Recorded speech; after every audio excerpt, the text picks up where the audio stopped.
అక్క అంబాసిడర్, నేను బెంజు, అది పోర్టబుల్.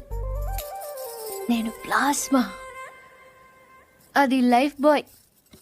నేను లక్స్. అందుకే నా అందం దానికి ప్రాబ్లం కాకూడదని ఇలా వచ్చాను.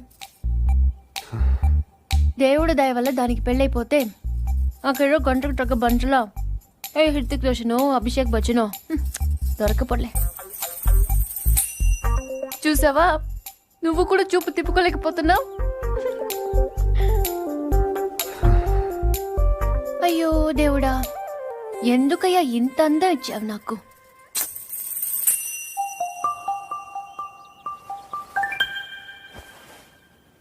బాధపడకు పూరి.